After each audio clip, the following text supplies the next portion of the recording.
Hello, sixth grade. This week we are printing our Adinkra cloth prints, which I am super excited about. So for those of you in class, we have the bench hook. This slides onto the end of the table, and this is where the ink goes. You might remember that from when we did this in previous years. We have the brayer. We have some ink. You will not have that. I'm going to distribute that to you. I have a piece of paper that's just going to protect the table a little bit. You have your printing paper, and then this paper is, let me see here, 8 inches wide and 12 inches long. And then we have our 2 stamps. So for those of you who will be printing at home, instead of black ink and a brayer, you can do this with any tempera or acrylic paint and a paintbrush. You will just brush a very thin amount of paint onto your stamps, and then the rest of the process will be the same way. For those of you who are tracing onto a paper, you can see the separate directions for that. Okay, so for the printing process, the first thing that needs to happen is that you are going to get your ink. I will be distributing the ink in order to make sure that we're not being wasteful. You are going to get ink in a line on your bench hook, just like that. And guys, I do want to apologize because of the way that the camera is connected to the table. The camera's probably going to shake a little bit today. I'll do my best, but I apologize in advance. I can't really help it. All right, so you want to spread the ink out onto the bench hook. So in order to do that, you're going to take your brayer. You're not going to roll the entire thing out. You dip the brayer into the ink once. You should have a line, or sort of a line like I have, and you're going to roll it. You are going to lift up in between rolls. Notice I'm not just going back and forth. That's just going to push the same amount of ink into the same place. You want to lift up in between so that you can distribute your ink evenly. Now, we have it pretty solid. That's good, but this isn't quite enough ink.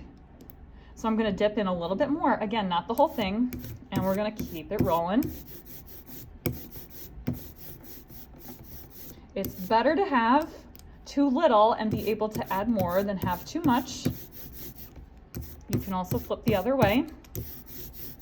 All right, so everyone, what you want to look for and listen for when you're rolling out ink, you want to have a light little almost bubbly texture on your brayer and on your bench hook.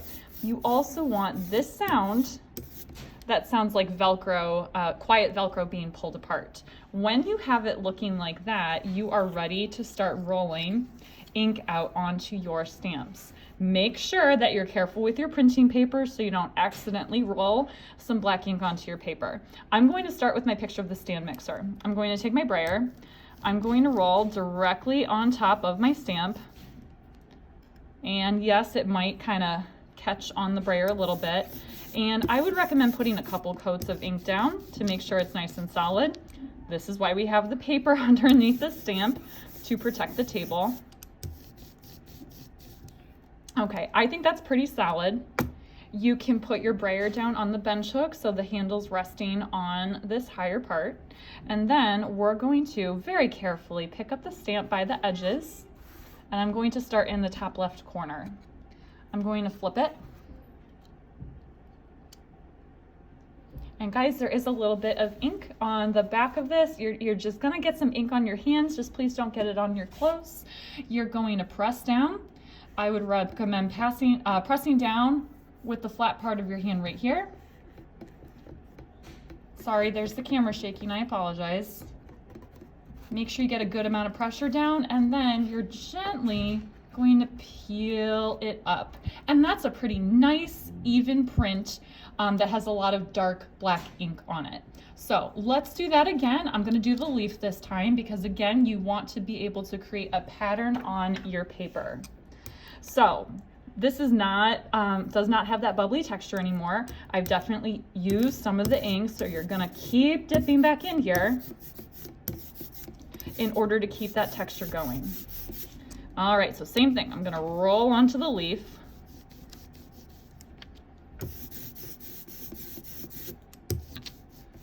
A couple times, 2 or 3 times should be good, in order to make sure it's nice and dark. That was the bell, please excuse me. All right, I'm going to pick it up.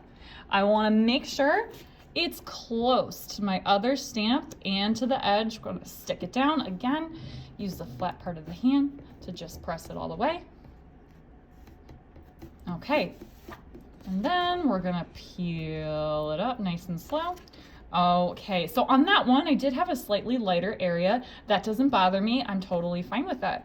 So now that we have a good sense of how to print, what you want to do is fill up your paper. That does not have to happen all in one sitting.